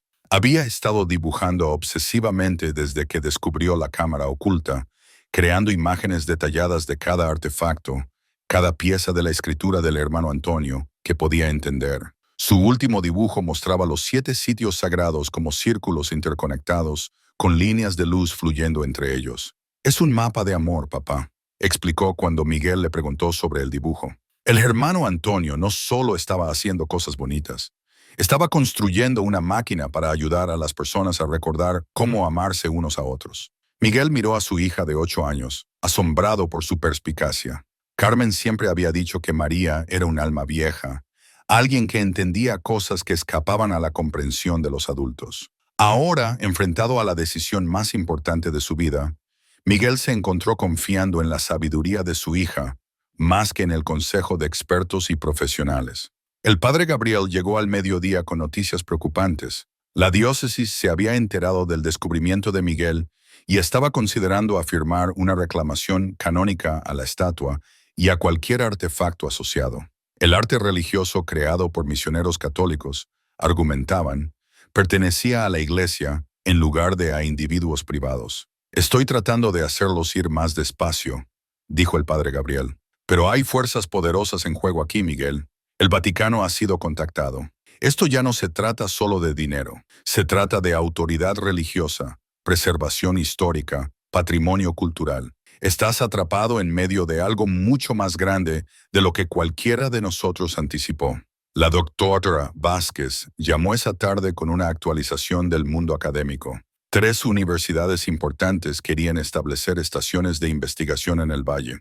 El Servicio de Parques Nacionales estaba explorando opciones para proteger el sitio. Los grupos de nativos americanos estaban presentando reclamaciones preliminares basadas en los elementos indígenas en el trabajo del hermano Antonio. «La ventana para la venta privada se está cerrando rápido», advirtió la doctora Vázquez. «Si vas a aceptar una de estas ofertas de museo, necesitas hacerlo de inmediato. Una vez que el gobierno se involucre, una vez que esto se convierta en un sitio arqueológico oficial, tus opciones desaparecerán por completo». Miguel entendió la presión. La sintió acumulándose como nubes de tormenta en el horizonte. Cada llamada telefónica traía nuevas complicaciones, nuevas partes que reclamaban interés en la estatua y sus tesoros. Pero cada vez que consideraba aceptar una de las ofertas lucrativas, recordaba a María caminando por primera vez en 2 años, recordaba las lágrimas de alegría de Rosa, recordaba la paz que se había instalado en su corazón desde que encontró este lugar sagrado. Esa noche, Miguel tomó una decisión. Llamó a Richard Hartwell y le pidió que viniera al valle a la mañana siguiente para una reunión final. Llamó a los representantes del Smithsonian y les pidió que hicieran lo mismo. Contactó a la doctora Vázquez, al padre Gabriel y a Carlos, pidiéndoles a todos que se reunieran en el claro al amanecer para lo que él llamó un momento de la verdad. Miguel pasó su última noche como un hombre indeciso sentado con María en la cámara oculta, ambos rodeados por el legado de fe manifestada del hermano Antonio. María leyó en voz alta de los escritos más simples del monje, mientras Miguel calculaba y recalculaba las implicaciones financieras de varias decisiones. Los números eran asombrosos sin importar cómo los arreglara. El contenido de la cámara por sí solo valía millones. La estatua era invaluable. Los otros 6 sitios sagrados, si contenían tesoros similares, podrían financiar una pequeña nación. Miguel podría asegurar no solo el futuro de María, sino el futuro de sus hijos y nietos por generaciones venideras. Pero también podía oír las palabras del hermano Antonio resonando en la cámara. El guardián que venga después de mí debe decidir, ¿servirán estos dones las necesidades de una familia? ¿O servirán las necesidades de todas las familias que sufren? Papá, dijo María, mirando desde el pergamino que había estado leyendo. El hermano Antonio tuvo sueños sobre este momento. Sabía que alguien como tú tendría que elegir. ¿Qué quieres decir? Lo escribe aquí. Vio a un hombre con un buen corazón que tendría que decidir entre cuidar a su familia y cuidar a todos. Dijo que la elección sería difícil porque ambas cosas son importantes. Miguel tomó el pergamino de las manos de María y leyó el pasaje que ella le indicó. El español del hermano Antonio era arcaico pero claro. En mis visiones, he visto al guardián que completará mi obra. Será un padre cuyo amor por su hijo es tan fuerte que sacrificaría cualquier cosa por su bienestar. Pero también será un hombre cuyo corazón es lo suficientemente grande como para abrazar a todos los niños que necesitan sanación. Su elección determinará si mi obra sirve a una familia o a todas las familias por generaciones venideras. La profecía era inquietante en su precisión. El hermano Antonio de alguna manera había previsto este momento, este dilema exacto, 4 siglos antes de que Miguel naciera. El monje había entendido que la persona que encontrara estos tesoros se enfrentaría a una elección imposible entre la seguridad personal y el servicio universal. ¿Qué dijo el hermano Antonio que debería hacer el guardián?, preguntó Miguel. María pasó la página y señaló una sección escrita con una tinta diferente, como si se hubiera agregado más tarde. Dijo que el guardián debería orar por sabiduría y luego confiar en su corazón. Dijo que cuando elegimos el amor sobre el miedo, cuando elegimos dar sobre guardar, siempre recibimos más de lo que sacrificamos. Miguel miró alrededor de la cámara el patrimonio acumulado de siglos. Oro y plata, gemas preciosas, obras de arte por las que los museos matarían. Todo podría ser suyo con una sola firma. Podría garantizar que a María nunca le faltaría nada. Podría proporcionar una seguridad que duraría por generaciones. Pero también podía visualizar el sueño más grande del hermano Antonio hecho realidad. Los 7 sitios sagrados restaurados y conectados, creando una red de espacios de sanación donde personas de todas las religiones pudieran encontrar un terreno común. El valle transformado en un santuario viviente donde la artritis de Rosa pudiera ser sanada, donde James Yacy pudiera realizar ceremonias tradicionales junto a las misas católicas, donde familias como la suya pudieran descubrir que los milagros todavía sucedían para aquellos que más los necesitaban. «Mija», dijo Miguel, tomando las manos de María en las suyas, «mañana tengo que tomar la decisión más importante de nuestras vidas.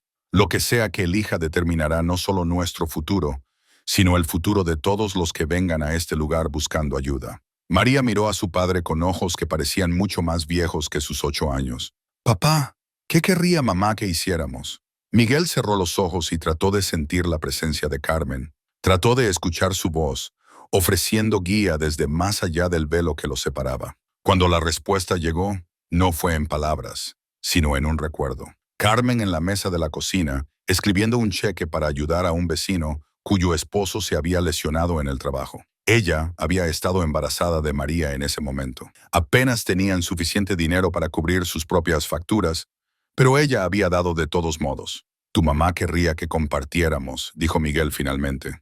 «Entonces eso es lo que haremos», respondió María, con la simple certeza que solo los niños poseen. Mientras padre e hija se sentaban juntos en la cámara del hermano Antonio, rodeados de tesoros que podrían comprarles cualquier cosa que quisieran, Miguel sintió que una paz se asentaba sobre él que ninguna cantidad de dinero podría comprar. Mañana traería consecuencias que no podía predecir del todo, desafíos que no estaba seguro de poder manejar. Pero por primera vez desde la muerte de Carmen, supo con absoluta certeza que estaba tomando la decisión correcta. La decisión del guardián había sido tomada. Ahora solo tenía que encontrar el coraje para llevarla a cabo. El claro se llenó de gente mientras el sol coronaba las montañas orientales, pintando el paisaje del desierto en tonos de oro y ámbar. Richard Hartwell llegó primero, impecablemente vestido con un traje de carbón a pesar del accidentado camino forestal, seguido por un equipo de asistentes que llevaban contratos y un teléfono satelital móvil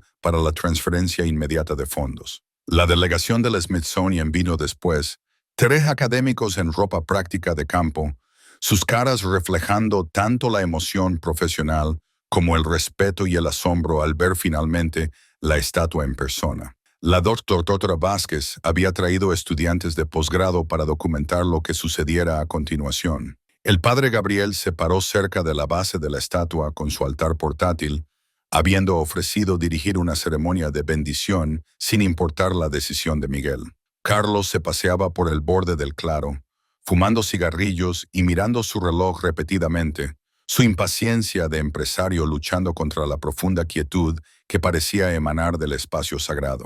Miguel se paró frente a la estatua con María a su lado, ambos tranquilos a pesar de la multitud de caras expectantes que los rodeaban. En el bolsillo de Miguel estaba el testamento final del hermano Antonio, y en su corazón estaba la certeza que se había asentado sobre él durante su noche en la cámara oculta. «Damas y caballeros», comenzó Miguel, su voz clara en el aire de la mañana. «Hace 3 semanas vine a este bosque buscando leña para calentar la habitación de mi hija. Era un hombre desesperado que enfrentaba una ejecución hipotecaria, viendo a mi hija sufrir, preguntándome si tenía la fuerza para cumplir las promesas que le hice a mi esposa moribunda». Hizo una pausa, mirando alrededor del círculo de caras. Algunas estaban centradas en él con atención profesional.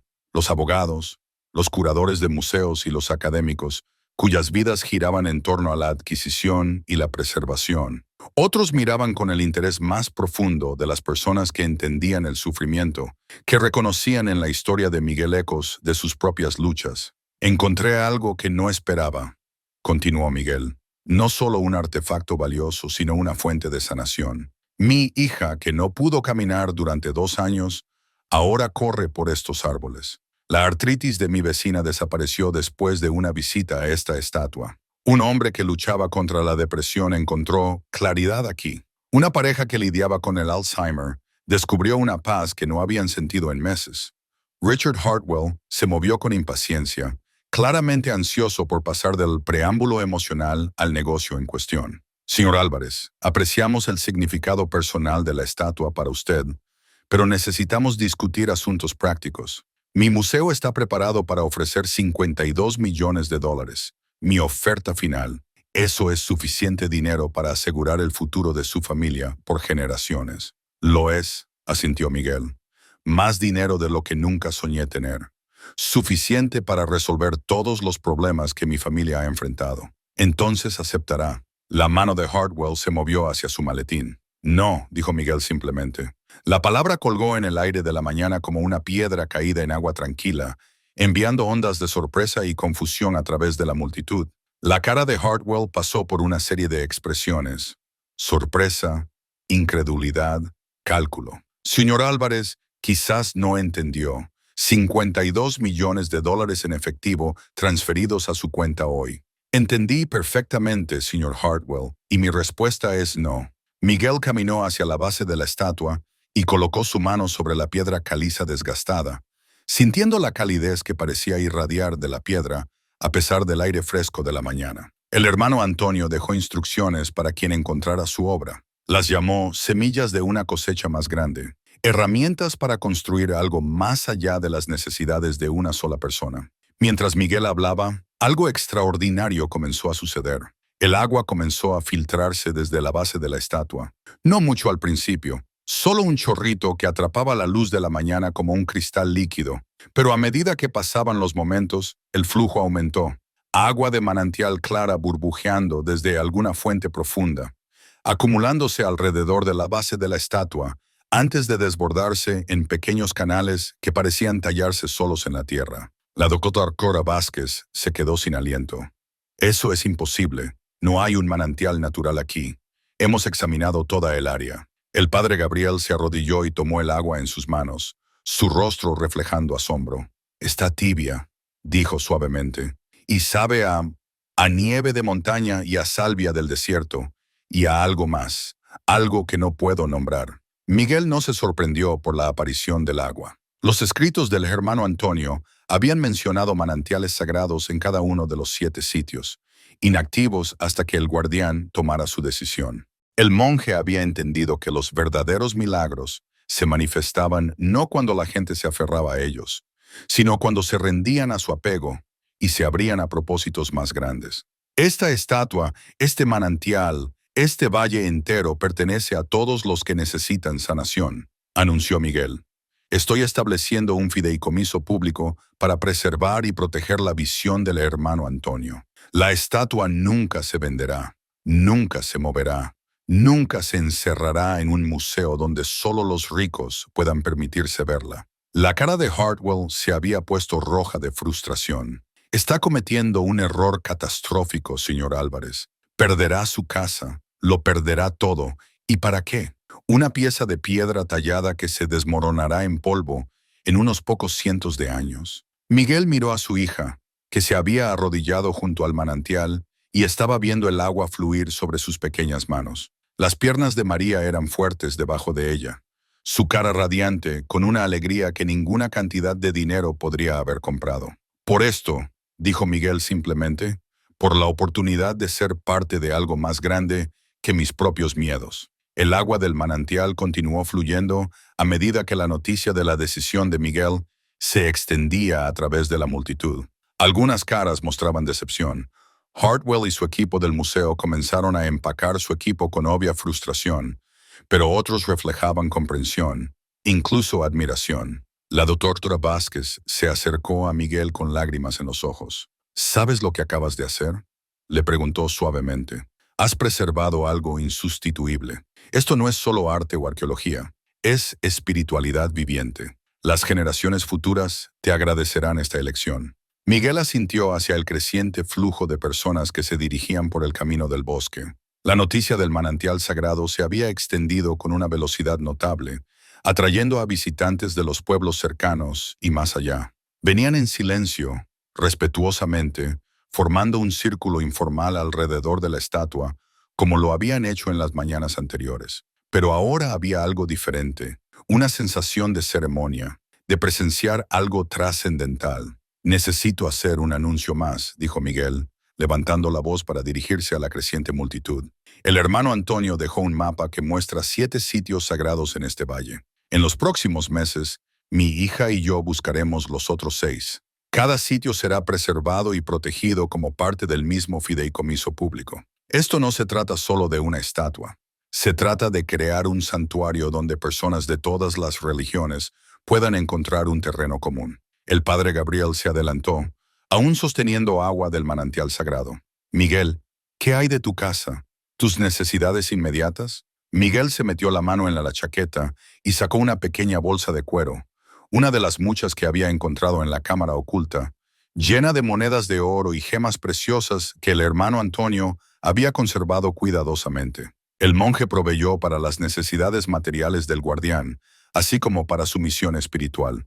Hay suficiente aquí para salvar nuestra casa, pagar las facturas médicas de María y financiar el santuario por años. Pero, lo que es más importante, ganaremos ingresos del fideicomiso, de visitas guiadas y programas educativos que ayuden a la gente a entender lo que el hermano Antonio estaba tratando de construir. Carlos, que había estado en silencio durante toda la ceremonia, finalmente habló. Miguel, ¿estás seguro de esto?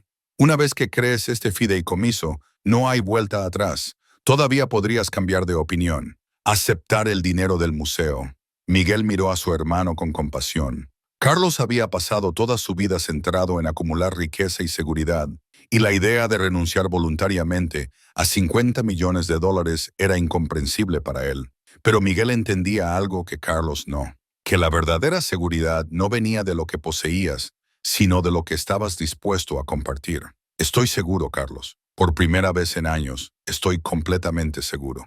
Como si respondiera a la declaración de Miguel, el flujo de agua del manantial aumentó, creando múltiples arroyos que tallaron canales suaves a través del claro. Los visitantes comenzaron a recoger piedras del suelo del bosque, colocándolas en un círculo cada vez más amplio alrededor de la estatua.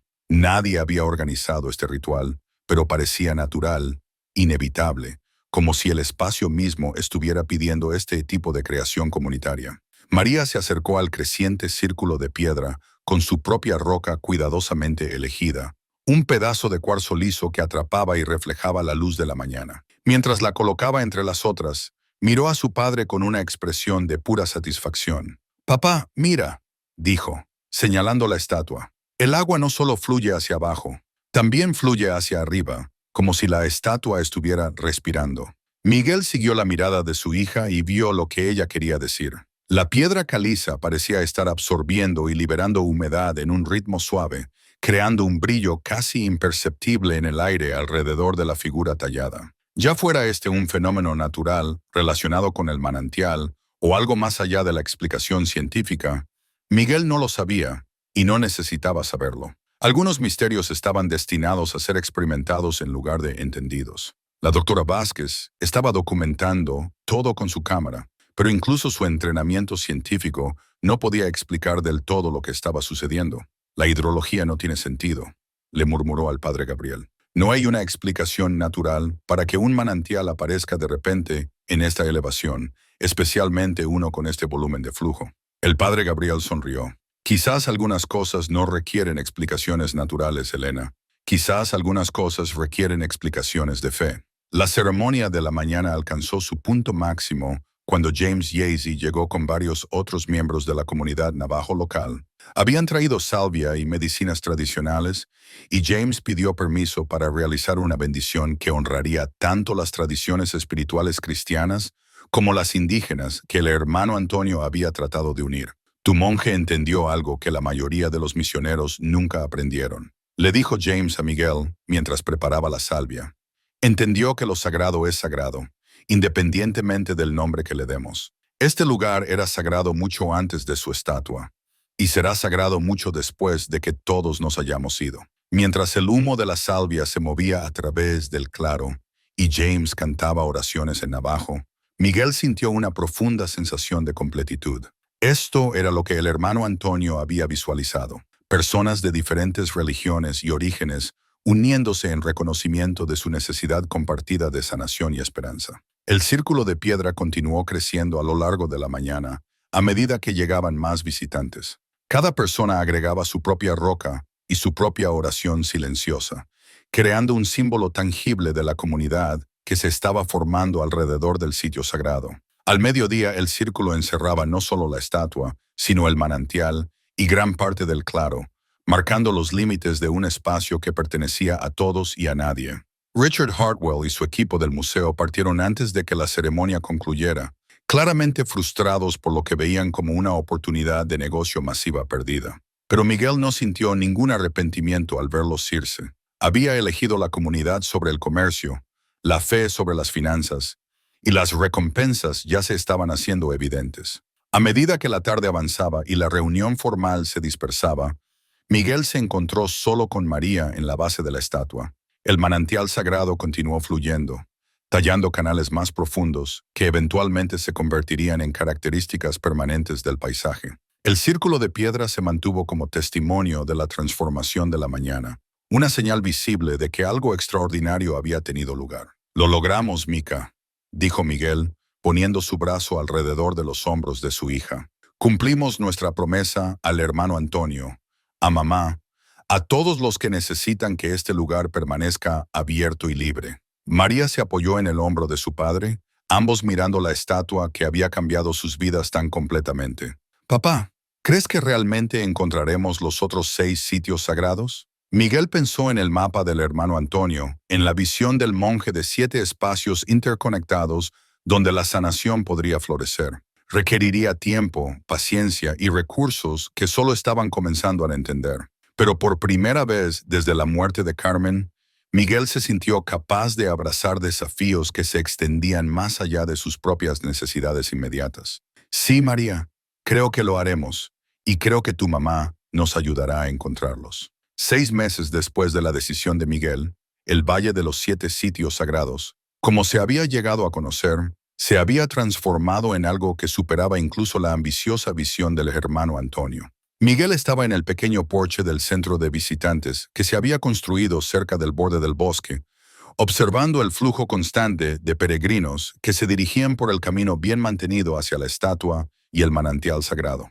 En sus manos tenía un nuevo diario de cuero, sus páginas ya medio llenas de historias de sanación y transformación que los visitantes compartían durante su tiempo en el valle. Miguel había comenzado a llevar el diario por sugerencia del padre Gabriel, documentando los milagros, tanto grandes como pequeños, que parecían ocurrir a diario en este lugar bendito. La señora Chen de Portland leyó de la entrada de ayer, trajo a su hijo adolescente, Osen, que no ha hablado desde la muerte de su padre hace 2 años. Después de sentarse junto al manantial durante 3 horas, comenzó a hablar de nuevo, en voz baja al principio, luego en un torrente de palabras y lágrimas que parecieron lavar meses de dolor. Las entradas llenaban página tras página. Dolor crónico que desaparecía después de beber del manantial sagrado. Depresión que se levantaba después de caminar por los caminos de oración que ahora conectaban los 7 sitios. Relaciones sanadas a través de experiencias compartidas de lo divino. Miguel había sido inicialmente escéptico de las afirmaciones sobre sanaciones milagrosas, pero la consistencia de los informes combinada con la transformación de su propia familia lo había convencido de que algo genuinamente extraordinario estaba sucediendo allí. El progreso de María había sido el ejemplo más dramático.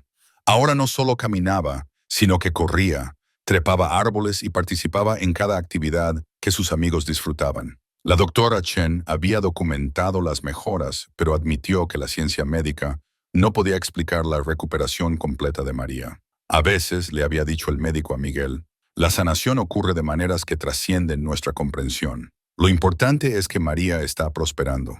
Los otros 6 sitios sagrados habían sido descubiertos en el transcurso de varios meses, exactamente donde el mapa del hermano Antonio indicaba que estarían. Cada lugar contenía sus propios tesoros.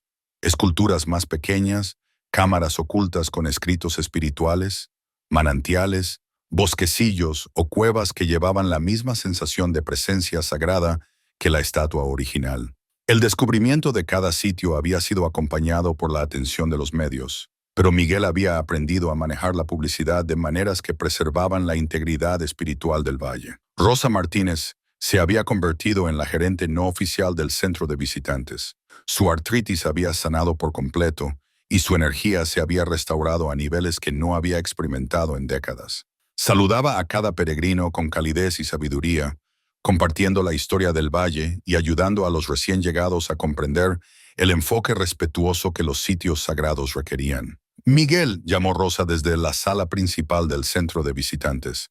Hay alguien aquí para verte. Dice que es del Vaticano. Miguel levantó la vista de su diario para ver a un hombre de mediana edad con atuendo clerical simple, acercándose a través del patio. El sacerdote se movía con la cuidadosa reverencia que la mayoría de los visitantes primerizos mostraban, sus ojos bien abiertos mientras observaba la vista del valle y la estatua distante visible a través de los árboles. «Señor Álvarez», dijo el sacerdote en un inglés acentuado, extendiendo su mano. «Soy el padre romano de la Comisión para el Arte Sagrado del Vaticano. He venido a ver el trabajo del hermano Antonio por mí mismo». Miguel estrechó la mano del sacerdote, notando la humildad genuina del hombre, a pesar de sus impresionantes credenciales. Con el paso de los meses, había aprendido a distinguir entre los visitantes que venían buscando una experiencia espiritual y aquellos que venían buscando una ventaja institucional. «Bienvenido al Valle, Padre Romano. ¿Le gustaría que lo guiara a los lugares o preferiría experimentarlos por su cuenta?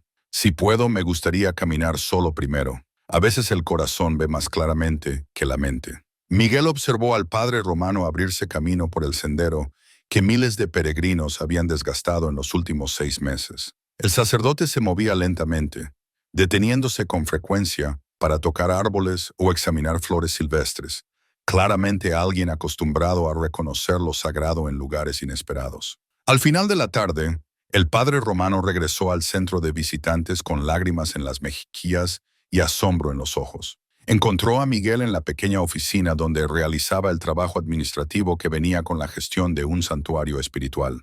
«Señor Álvarez», dijo el padre romano, Vine aquí preparado para evaluar el trabajo del hermano Antonio, de acuerdo con la doctrina de la Iglesia, para determinar si estos sitios cumplen con los criterios oficiales para ser reconocidos como espacios sagrados. ¿Y qué concluyó? El padre Romano se sentó pesadamente en la silla frente al escritorio de Miguel. Concluí que el hermano Antonio entendió algo sobre la naturaleza de lo divino que en Roma todavía estamos tratando de aprender. Estos sitios no son solo católicos, no son solo cristianos, no son solo espacios espirituales indígenas. Son algo más grande, lugares donde toda fe auténtica se reconoce a sí misma. El sacerdote sacó una gruesa carpeta de su maletín. Tengo autoridad para ofrecer el reconocimiento oficial de la Iglesia de este valle como un destino de peregrinación que traería recursos significativos, apoyo institucional y protección contra el desarrollo comercial. Miguel había estado esperando esta conversación durante meses. El interés del Vaticano había sido inevitable una vez que se corrió la voz sobre las sanaciones milagrosas y el descubrimiento de la obra completa del hermano Antonio. ¿Qué requeriría el reconocimiento oficial? Supervisión de la Iglesia de la gestión del sitio, liturgias aprobadas para los servicios, algunas restricciones en las actividades ceremoniales no católicas. Miguel pensó en las ceremonias semanales de salvia de James Yazzie, en los grupos de meditación budista que habían comenzado a reunirse en el manantial, en los círculos de oración interreligiosos que se reunían cada viernes por la noche. La visión del hermano Antonio había sido explícitamente inclusiva, diseñada para dar la bienvenida a todos los que vinieran en busca de una experiencia espiritual auténtica. Padre Romano, aprecio el interés de la Iglesia, pero creo que el trabajo del hermano Antonio debe permanecer independiente. La sanación ocurre precisamente porque la gente de todas las religiones se siente bienvenida aquí. El padre Romano asintió lentamente. Pensé que podría decir eso, y creo que tiene razón. A veces la Iglesia sirve a Dios mejor dando un paso atrás y permitiendo que su trabajo continúe sin nuestra participación institucional. A medida que se acercaba la noche, Miguel caminó con María a su lugar favorito cerca de la estatua original. El manantial sagrado se había convertido en un pequeño arroyo que serpenteaba por todo el valle, conectando los 7 sitios con agua que los peregrinos afirmaban que tenía propiedades curativas. «Papá», dijo María, sentándose en la roca lisa que se había convertido en su lugar de descanso por la noche. ¿Alguna vez extrañas la vida de antes, cuando éramos solo tú y yo, y no teníamos que compartir este lugar con nadie? Miguel consideró la pregunta cuidadosamente. Su vida ciertamente se había vuelto más compleja desde la transformación del valle. Había deberes administrativos, solicitudes de los medios, flujos constantes de visitantes que buscaban guía o sanación. Pero también había un propósito, comunidad y la alegría diaria de presenciar los avances espirituales de otras personas. «No, mija», dijo finalmente, «no extraño la vida de antes. La vida de antes era sobre sobrevivir. Esta vida es sobre prosperar». María se apoyó en el hombro de su padre mientras el sol se ponía detrás de las montañas occidentales, pintando el cielo en tonos de oro y púrpura que se reflejaban en el agua del manantial sagrado que fluía. Mañana traería nuevos peregrinos, nuevas historias de sanación, nuevas oportunidades para honrar la visión del hermano Antonio de la compasión universal. «Papá», dijo María suavemente, «creo que mamá estaría orgullosa de lo que hemos construido aquí». Miguel tocó el anillo de Carmen en su dedo, sintiendo su presencia tan fuertemente como lo había hecho ese primer día en el bosque cuando todo cambió. «Sí, Mica, creo que estaría muy orgullosa», mientras las primeras estrellas aparecían en el cielo del desierto.